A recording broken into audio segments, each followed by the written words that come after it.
The two main lines to come from it were that Jose wants two more signings before the end of this transfer window, and there's a good chance, he seems to say, that Zlatan Ibrahimovic is going to play for United again.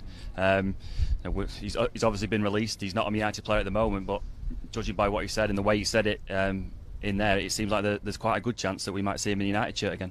It's amazing, isn't it? The man who's just given away the number 9 shirt for United remains the centre of attention and the conversation, Mark. Yeah, I mean, he did well for him last season. You can't deny the fact he scored a lot of goals. But I'm not so sure. I think Jose, whatever he says, there's always a reason for it. I think if he's suggesting that a guy with a ruptured cruciate ligament might play again for the club in January, it suggests that he's saying the short of an attacker and that we need a striker now. So whether he's putting a bit of pressure on Ed Woodward, saying, look, this is what we're left with. We're left with a guy who can't play till January. So we all know they want Ivan Perisic at Inter Milan. So whether it's a case of, come on Ed, you've done well for me so far. He actually said we've done 50% of the work, which is, is that a positive or a negative?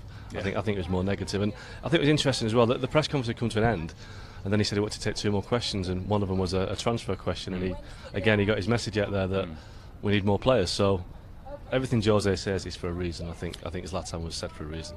Well, it was funny, wasn't it? Because in the week before the Lukaku signing, we'd heard rumblings that Jose was not happy with Ed Woodward and what was going on. Do you think there's still some, as Mark suggests, some discontent there? I think there's a little bit. I don't think he'll be fully content until he gets all the players that he wants. United have made it quite clear for a couple of months that the manager wants 4 players. He's obviously signed 2. He wants 2 more. He made it quite clear in there that if he doesn't get those 2 players, he'll feel that he's going into the season short. He said that he needs at least 1. If no one else was to come in before the end of this transfer window and he has to start the season, even with Victor Lindelof and Romelu Lukaku as new addition to his squad, he would be quite disappointed. And as Mark said, everything that Jose says, he says for a reason. He's left it to Ed Woodward to get these signings, and he's made it very clear that he wants them in before the start of the season. Journalistic instinct time, just to finish up. Does Zlatan Ibrahimovic ever wear a United shirt again, Mark? I don't think so. No. I think he'll 6 months' time would be in California with LA Galaxy or LAFC getting ready for the new season in the MLS. You can't fault him, can you? Similar question, Rob? I think there's a chance, and I think it'll depend heavily on how United do next season and how well Romelu Lukaku does. I think if it gets to January and he's not scored enough goals and United aren't scoring enough goals and he's still available, I think we might see him sign a very, very short-term deal, maybe to get United.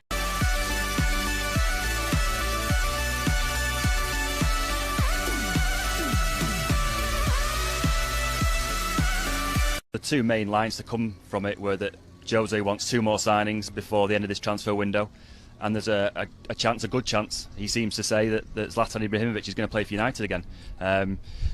He's obviously been released. He's not a United player at the moment, but judging by what he said and the way he said it in there, it seems like there's quite a good chance that we might see him in the United shirt again. It's amazing, isn't it? The man who's just given away the number 9 shirt for United remains the centre of attention and the conversation, Mark. Yeah, I mean, he did well for him last season. You can't deny the fact he scored a lot of goals. But